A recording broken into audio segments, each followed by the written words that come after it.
नमस्कार, भारत मौसम विज्ञान विभाग के दैनिक मौसम पर चर्चा में आप सबका स्वागत है।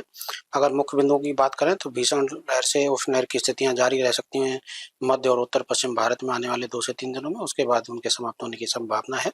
और इसी क्रम में अधिकतम तापमान भी जो है कम हो सकता है 29 तारीख से मध्य भारत और उत्तर पश्चिम भारत में। इसके अलावा भारी से भारी वर्षा पूर्वोत्तर के राज्यों में 67 और पूर्वी भारत में जो है 2 से 3 दिनों में देखने को मिल सकती है। वहीं दक्षिण प्रायद्वीपीय भारत में भी आज भारी वर्षा संभावित है। कर्नाटका, केरला, तमिलनाडु, आंध्र प्रदेश, रायलसीमा, तेलंगाना ये सब पॉकेट्स में जो है भारी वर्षा की आज संभावनाएं हैं। इसके अलावा तमिलनाडु में भारी वर्षा जारी रह सकती है 27 से लेकर 29 मई के दौरान। इसके अलावा मॉडरेट से सीवियर थंडरस्टॉर्म यानी कि काफी मजबूत थंडरस्टॉर्म की गतिविधियां बहुत तेज हवाओं की झोंकों के साथ, जिसकी स्पीड 70 किलोमीटर प्रति घंटा भी हो सकती है, उत्तर पश्चिम भारत, मध्य भारत और पूर्वी भारत में 28 से लेकर के 30 मई के दौरान देखने को मिल सकती है। यानी सीवियर वेदर जो है 28 से लेकर के 30 मई के दौरान उत्तर भारत में देखने को मिल सकता है। वहीं अगर पिछले 24 घंटे की बात करें तो भारी वर्षा जो है दक्षिण प्रायद्वीपीय भारत में कल दर्ज की गई। वहीं थंडरस्टॉर्म की गतिविधियां भी जो है पूर्वोत्तर के राज्यों में, पूर्वी भारत में, इसके अलावा दक्षिण प्रायद्वीपीय भारत में देखने को मिली है। और अगर हम बात करें ओलावृष्टि की तो मराठवाड़ा, इसके अलावा दक्षिणी आंतरिक कर्नाटका और झारखंड आदि क्षेत्रों में जो है ओलावृष्टि की भी 1-2 स्थानों पर होने की सूचनाएं मिली हैं। वहीं हीट वेव की स्थितियां जो है हीट वेव से सीवियर हीट वेव की स्थितियां यानी कि उष्ण लहर से भीषण उष्ण लहर की स्थितियां पूर्वी उत्तर प्रदेश और पश्चिमी राजस्थान में दर्ज की गई।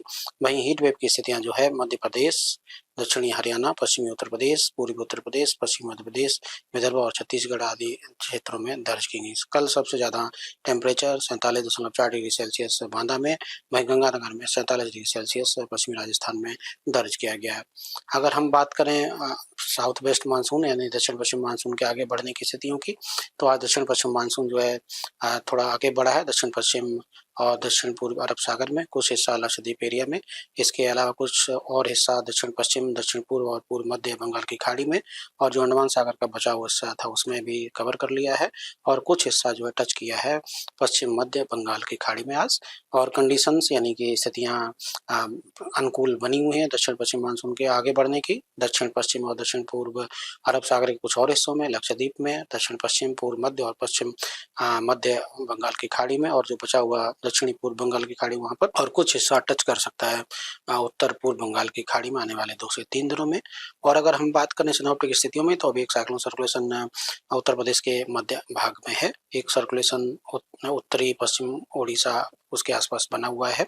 इसके अलावा एक ट्रफ लाइन भी जो है उत्तर प्रदेश से लेकर के उड़ीसा तक चल रही है। एक ट्रफ लाइन उत्तरी बिहार से लेकर के दक्षिणी तेलंगाना तक देखी जा रही है। वहीं जो है एक जो वेस्टर्ली ट्रफ है वो भी दक्षिणी बांग्लादेश और उसके आसपास देखने को मिल रही है। वहीं आसाम के मध्य भाग में भी एक साइक्लोन सर्कुलेशन देखा जा रहा है। उत्तरी तमिलनाडु तट और उसके आसपास का जो दक्षिण पश्चिम बंगाल की खाड़ी वहां पर भी एक सर्कुलेशन बना हुआ है। और इसके अलावा एक सर्कुलेशन दक्षिणी पूर्व अरब सागर उसके आसपास देखा जा रहा है। इन सब स्थितियों के प्रभाव में अगर हम अधिकतम तापमान के पूर्वानुमान की बात करें, जैसा कि हम मुख्य बिंदुओं में बता रहे थे, उत्तर पश्चिम भारत में थंडरस्टॉर्म की गतिविधियां देखी जा सकेंगी कल से। इसी क्रम में आज जो है टेम्परेचर में कोई खास बदलाव नहीं दिखाई देता है, लेकिन कल से जो है टेम्परेचर धीरे धीरे 28 से लेकर के 30 मई के दौरान 6 से लेकर के 8 डिग्री सेल्सियस गिर सकता है। और उसके बाद जैसे ही थंडरस्टॉर्म गतिविधियां 30 तारीख को कम होंगी, 30 तारीख से, उसके बाद 31 तारीख से जो है 4 से 6 डिग्री सेल्सियस की बढ़ोतरी दोबारा से 31 मई से लेकर के 2 जून के दौरान हो सकती है। वहीं अगर हम बात करें मध्य भारत की तो वहां पर भी आज कोई खास बदलाव नहीं दिखाई देता, परंतु उसके बाद 28 से लेकर के 2 जून के दौरान वहां पर भी टेम्परेचर में 3 से 5 डिग्री सेल्सियस की गिरावट हो सकती है। वहीं पूर्वी भारत में भी आज कोई खास बदलाव नहीं है, परंतु वहां पर भी थंडरस्टॉर्म की गतिविधियों की वजह से 28 से लेकर के 2 जून के दौरान 2 से 4 डिग्री सेल्सियस गिरावट हो सकती है। वहीं महाराष्ट्र में भी कल तक कोई खास बदलाव नहीं, उसके बाद वहां पर भी 2 से 4 डिग्री सेल्सियस 29 से लेकर के 2 जून के दौरान वहां पर भी गिरावट हो सकती है। वहीं गुजरात में 2 दिन तक कोई खास बदलाव नहीं दिखाई देता, उसके बाद वहां पर भी 2 से 4 डिग्री सेल्सियस की गिरावट संभावित है। वहीं दक्षिण प्रायद्वीपीय भारत में भी 29 मई तक कोई खास बदलाव नहीं दिखाई देता, उसके बाद वहां पर भी 2 से 4 डिग्री सेल्सियस की गिरावट देखे जाने की संभावना है। और अगर हम आज की चेतावनी की बात करें तो हीट वेव की वजह से मुख्य रूप से जो वार्निंग है वो पूर्वी उत्तर प्रदेश, पूर्वी मध्य प्रदेश, विदर्भ, उसे सटा हुआ छत्तीसगढ़ छत्तीसगढ़ इनके लिए है, वहाँ पर रेड कलर की वार्निंग है। इसके अलावा जो है तेलंगाना, खासतौर से उत्तरी तेलंगाना का 1-2 स्टेशन में। इसके अलावा पश्चिमी मध्य प्रदेश, राजस्थान, पंजाब, हरियाणा, चंडीगढ़, दिल्ली और हिमाचल प्रदेश के साथ साथ पश्चिमी उत्तर प्रदेश में आज हीट वेव की वार्निंग है। उड़ीसा में भी आज हीट वेव जैसी स्थितियां देखने को मिल सकती हैं। उमस भरा मौसम पूर्वी तट में आज देखने को मिल सकता है और इसके अलावा तटीय महाराष्ट्र और तटीय गुजरात में भी उमस भरा मौसम रह सकता है। हीट वेव जैसी स्थितियां उत्तरी कोंकण जो क्षेत्र, उत्तरी तटीय महाराष्ट्र, वहां पर भी हीट वेव जैसी स्थितियां देखने को मिल सकती हैं। इसके अलावा अगर हम थंडरस्टॉर्म की बात करें तो आज थंडरस्टॉर्म की गतिविधियां मुख्य रूप से पूर्वी भारत, पूर्वोत्तर के राज्य और दक्षिण पूर्वी भारत में देखने को मिल सकती हैं। अंडमान निकोबार द्वीप समूह में भी थंडरस्टॉर्म हो सकते हैं। भारी वर्षा दक्षिण पूर्वी भारत, जैसा कि हमने बताया, तेलंगाना, इसके अलावा कर्नाटका, तमिलनाडु, केरला, ये सब पॉकेट्स में आज जो है थंडरस्टॉर्म के साथ भारी वर्षा संभावित है। पूर्वोत्तर के राज्यों में भी खासतौर से आसाम, मेघालय, नागालैंड, मणिपुर, मिजोरम, त्रिपुरा, खासतौर से त्रिपुरा और इसके अलावा उपमहाली पश्चिम बंगाल, सिक्किम और बिहार में आज भारी वर्षा थंडरस्टॉर्म के साथ हो सकती है। उत्तर पश्चिम भारत में मुख्य रूप से पहाड़ों पर, खासतौर से जम्मू कश्मीर और उत्तराखंड में आज थंडरस्टॉर्म की संभावनाएं एक पश्चिमी विक्षोभ के प्रभाव में बन रही हैं धीरे धीरे। अगर हम बात करें 28 तारीख की, तो 28 तारीख को ये गतिविधियां उत्तर पश्चिम भारत में खासतौर से वृद्धि होगी। इनमें एक पश्चिमी विक्षोभ प्रभावित करने की संभावना है। इसी क्रम में ऑरेंज कलर की चेतावनी मुख्य रूप से जम्मू कश्मीर, हिमाचल प्रदेश, उत्तराखंड, पंजाब, हरियाणा, चंडीगढ़, दिल्ली, उत्तर प्रदेश, राजस्थान, उससे सटा हुआ मध्य प्रदेश, ये सब पूरे ही पॉकेट्स में और पूर्वी भारत में भी यहाँ पर 50 से 60, गस्टिंग में 70 किलोमीटर प्रति घंटे की हवाएं हो सकती हैं। धूल भरी आंधी भी उत्तर प्रदेश और राजस्थान में आने की संभावनाएं हैं। हीट वेव की स्थितियां में कमी आएगी, परंतु एक दो पॉकेट्स में उत्तर पश्चिम भारत, मध्य भारत, उससे सटा पूर्वी भारत, उत्तरी तेलंगाना में हीट वेव बनी रहेंगे। उमस भरा मौसम पूर्वी तट और पश्चिमी तट, मुख्य रूप से गुजरात आदि में देखने को मिल सकते हैं। तमिलनाडु, तटीय आंध्र प्रदेश, उड़ीसा और रायलसीमा, यहाँ पर उमस भरा मौसम रहेगा। लेकिन थंडरस्टॉर्म की आप देख रहे होंगे ऑरेंज कलर से जो पूरी बेल्ट उत्तर भारत की, जिसमें मुख्य रूप से उत्तर पश्चिम, मध्य और पूर्व भारत, यहाँ पर थंडरस्टॉर्म देखने को मिल सकते हैं। इंटेंस थंडरस्टॉर्म भी देखने को मिल सकते हैं।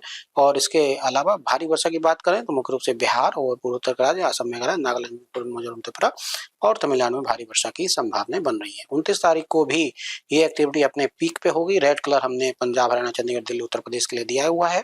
उस दौरान यहाँ पर तेज हवाओं के झोंके 80 से 90 और गस्टिंग में 100 किलोमीटर प्रति घंटे की भी हवाएं जो है चलने की संभावनाएं बन रही हैं और धूल भरी आंधी राजस्थान और उत्तर प्रदेश में आने की संभावना है। इसी दौरान इंटेंस स्पेल भारी वर्षा के भी देखने को मिल सकते हैं, खासतौर से पंजाब, हरियाणा, पश्चिमी उत्तर प्रदेश, उत्तराखंड, ये सब पॉकेट्स में भारी वर्षा भी जो है हो सकती है। और ओलावृष्टि भी जो है मध्य भारत और उत्तर पश्चिम भारत में, मुख्य रूप से हिमाचल प्रदेश, उत्तराखंड में, पंजाब, हरियाणा, चंडीगढ़, दिल्ली, उत्तर प्रदेश और मध्य भारत में भी, मध्य प्रदेश, छत्तीसगढ़ और उत्तर प्रदेश में ओलावृष्टि भी हो सकती है।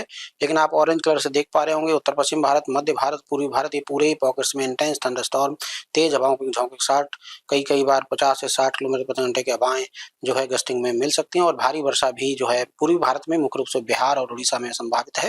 हालांकि पूर्वोत्तर के राज्यों में इंटेंसिटी में कमी आएगी, भारी वर्षा और थंडरस्टॉर्म वहां पर कम होंगे। और दक्षिण पूर्वी भारत में भी थंडरस्टॉर्म की गतिविधियां जो मुख्य रूप से जो तेलंगाना और तटीय आंध्र प्रदेश वहां तक तो रहेंगी, लेकिन जो तमिलनाडु, केरला आसपास के क्षेत्र, वहां पर थंडरस्टॉर्म की गतिविधियां येलो कलर के साथ अनुकूलता कम रहेंगी। लेकिन जो मुख्य स्पेल थंडरस्टॉर्म का है वो ऑरेंज कलर से जो आप देख पा रहे हैं वहां पर रहेगा। पूरे उत्तर भारत में इंटेंस थंडरस्टॉर्म की गतिविधियां 29 तारीख को दे सकती हैं। इसी क्रम में पूरे ही बेल्ट में टेम्परेचर में अच्छी खासी गिरावट भी हो सकती है और उत्तर पश्चिम भारत में तो काफी सिग्निफिकेंट गिरावट देखने को मिल सकती है। कहीं कहीं पर 8 से 10 डिग्री सेल्सियस भी, पहाड़ों पर भी काफी अच्छी गिरावट टेम्परेचर में हो सकती है। तो इसलिए टेम्परेचर 29 तारीख को काफी अच्छा गिर सकता है। इसलिए जो अभी हीट वेव का स्पेल है, इससे काफी हद तक जो है संभावना है कि राहत मिलने की संभावना 29 तारीख से बन रही है। 30 तारीख को गतिविधियां कम होंगी, परंतु फिर भी उत्तर पश्चिम भारत में, खासतौर से पंजाब, हरियाणा, चंडीगढ़, दिल्ली, उसके आसपास के क्षेत्रों में 30 तारीख को भी वेट वेदर रहेगा और यहाँ पर भी 50 से 60, गस्टिंग में 70 किलोमीटर प्रति घंटे के साथ भारी वर्षा पंजाब, हरियाणा में संभावित है। इसके अलावा उत्तर प्रदेश में भी जो है थंडरस्टॉर्म, मुख्य रूप से पूर्वी उत्तर प्रदेश और मध्य प्रदेश में भी ओलों के साथ 50 से 60 किलोमीटर प्रति घंटे के तेज हवाओं के साथ थंडरस्टॉर्म रहेंगे। पूर्वी भारत में भी थंडरस्टॉर्म रहेंगे और भारी वर्षा उड़ीसा में संभावित संभावित है। पंजाब हरियाणा में भारी वर्षा संभावित है। पूर्वोत्तर राज्यों में बैड वेदर नहीं रहेगा उस स्तर का, परंतु भारी वर्षा नागालैंड, मणिपुर, मिजोरम, त्रिपुरा में रह सकती है। अंडमान निकोबार भारी वर्षा संभावनाएं हैं। तो दक्षिण पूर्वी भारत में भारी वर्षा की कोई चेतावनी 30 तारीख की नहीं, परंतु थंडरस्टॉर्म मध्यम स्तर के वहां पर भी 30 तारीख को बने रहेंगे। 31 तारीख को उत्तर पश्चिम भारत में दोबारा से मौसम साफ होने की संभावना है, कोई खास चेतावनी नहीं है। और ये थंडरस्टॉर्म गतिविधियां मुख्य रूप से मध्य भारत, पूर्वी भारत और दक्षिण पूर्वी भारत में देखे जाने की संभावना है। हालांकि गुजरात में जो है थंडरस्टॉर्म गतिविधियां 30 तारीख को शुरू होंगी, जो 31 को भी देखने को मिल सकती हैं। भारी वर्षा की बात करें तो नागालैंड, मणिपुर, मिजोरम, त्रिपुरा में 31 तारीख को और अंडमान निकोबार द्वीप समूह में भारी वर्षा संभावित है। 1 तारीख को ये गतिविधियां और कम होंगी, सिर्फ थंडरस्टॉर्म गतिविधियां गुजरात, महाराष्ट्र और इक्का दुक्का पॉकेट्स में झारखंड और छत्तीसगढ़ के लिए जारी की गई है। भारी वर्षा केरला, लक्षद्वीप और आसाम और नागालैंड, मणिपुर, मिजोरम, त्रिपुरा के लिए जारी की गई है। कमोबेश वैसी स्थिति 2 तारीख को भी देखने की संभावना है। नमस्कार, जय हिंद, जय भारत।